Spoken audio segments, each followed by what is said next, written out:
Hi, this is Shannon Albert from www.prepschool.com, and today I have 10 tips to help you plan a short trip to Disney World.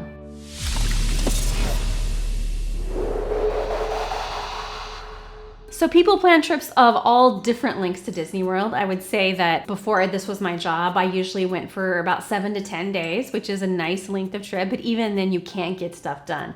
But there are lots of reasons why people might want to plan a shorter trip, let's say 3 or 4 days. Maybe you are adding it to a conference before or after a trip. Maybe you just have a long weekend available and that's what you can fit in your schedule. Whatever the reason, there are lots of people that do short trips to Disney World. So I have 10 tips to kind of help you maximize your time. Number 1 is to narrow the focus of your trip. So even if you have 7 to 10 days, you can't do everything and you have to kind of pick and choose. And that is definitely true when you have a shorter trip planned. Don't expect to get everything done. You are gonna have to really prioritize. That may mean that you are skipping entire parks, a park or two. That might mean that you don't have as many meals reserved. That might mean that you don't go on as many rides. It's fine. So let's say you're going with a child. It's just like a mom and daughter trip. So pick what is important to the two of you. Or if there's something going on that's seasonal that you can only do during these 3 or 4 days, make sure you prioritize that. But don't assume that you're gonna be able to do a whole lot. Just pick the things that are the most important. Number 2 is to plan your flights to maximize your time if you are flying. So that means flying in super early on your arrival day and flying out super late on your departure day to give you like full days as much as possible.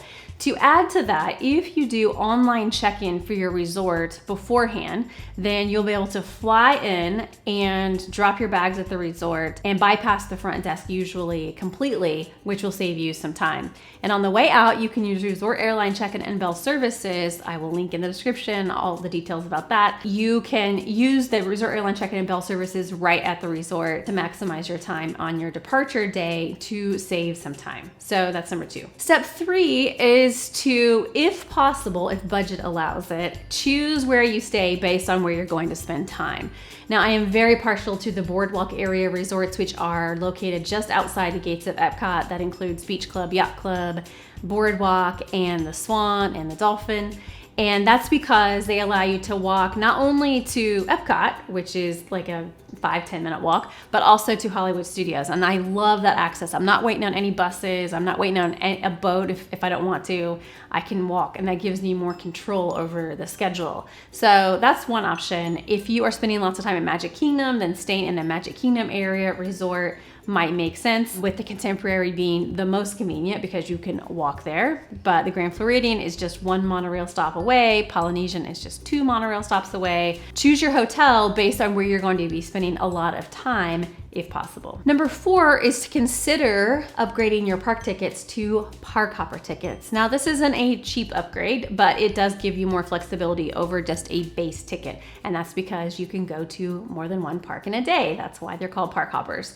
The perk to this, especially for a short trip, is that you can really take advantage of park hours and go, for instance, to a park really early in the morning, and then if another park is open really late, then you can do that one at night. This is especially helpful if you're trying to catch nighttime entertainment, or if you're traveling during the time of year when there are lots of parties that are planned that shuts down parks early. So that way you can, leave one park to go to another, or whatever the case may be. So park hopper tickets really allow you to configure your trip in more ways because you can visit one park at the beginning of the day and one park at the end. Number 5 is to take advantage of special ticketed events. Now, I realize a lot of these are asking you to spend more money, but I like to think of these as a replacement for park tickets in some case because they allow you so many hours in the park. So let's take Disney After Hours as an example. It gives you several extra hours in the parks, and they don't sell a whole lot of tickets, so you can do a lot in that amount of time. So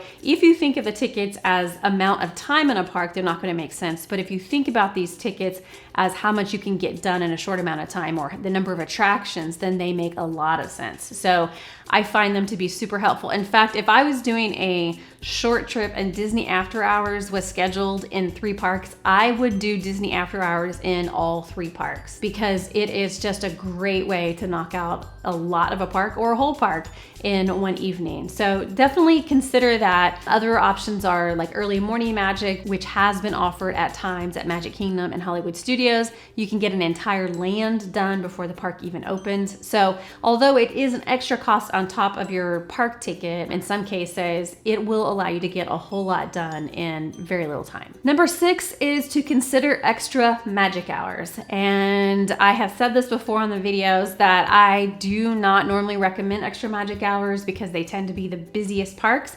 However, if you do have the park upgrades that I just mentioned, it makes it much easier. Let's say Magic Kingdom opens an hour early. Most people who plan to take advantage of it will not wake up during their vacation to actually be there when the park opens. But if you will do that, then you can go to that park, take advantage of that extra magic hour, maybe stay for a couple extra hours, and then leave and go somewhere else. People who plan to do extra magic hours often will go to that park even if they don't wake up. So they'll be like, yes, let's do that 7 a.m. extra magic hour. Oops, we aren't gonna get there until 9, but we're still gonna go to Magic Kingdom. So those parks tend to get busier throughout the day, even if people aren't there right when the extra magic hour begins.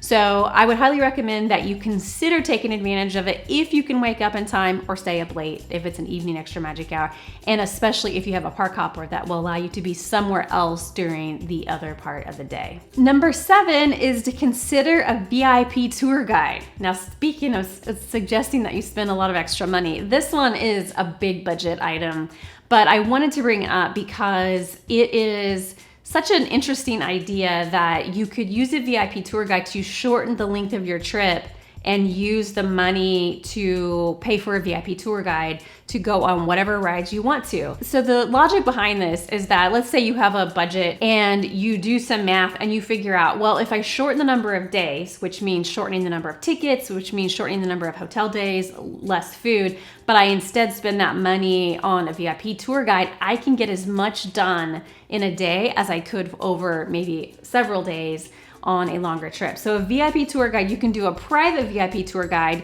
which is gonna run you thousands of dollars, but if you can split the cost with the group, maybe it makes sense. But you can also do VIP tours that have a set schedule that allow you to hit a lot of the highlights throughout the parks that are a lot more affordable, and you can pay for those per person. So definitely consider one of the VIP tours if it's in the budget, because they can allow you to do a lot in very little time. Number 8 is during a short trip, you need to be smart about transportation. And let me just say that this basically means try not to use Disney's buses too much.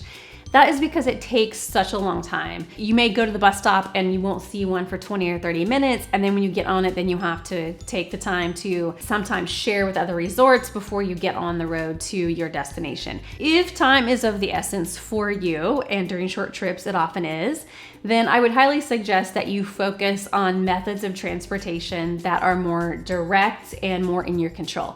I already talked about picking a resort possibly that allows you to walk or to be nearby. Beyond that, you may want to consider doing things like taking rideshare services. We happen to like Lyft the most. I can link to that in the description for why and how that works. Minivans are a Disney service that is offered through the Lyft app. They will offer drop-offs that nobody else can, so that might be another option. Again, a link to that in the description for more information. But just try to be aware of the transportation situation. Try to limit time on buses if you are short on time. Number 9 is to try to reduce the amount of time spent eating. Now, that might mean not doing table service reservations, which can take 60 to 90 minutes. Or it might mean that if you do a table service restaurant, that you ask for the check right away if it's a fixed price meal, so that you can leave as soon as possible. If you do quick service restaurants, many of them now offer mobile order. So you may want to consider that, so that you can all order in the app and then just pick it up at the pickup window, and you won't even have to wait in the regular line. So just try to think about optimizing your time while eating. Number 10 is to try not to overdo it. It can be very tempting with such a short trip to cram it all in and exhaust yourself, but really what you're trying to do is to have fun and make memories, not do everything. So try not to overdo it, but do have fun. I hope these tips have been helpful to you. For more information, check the links in the description. Thanks for watching.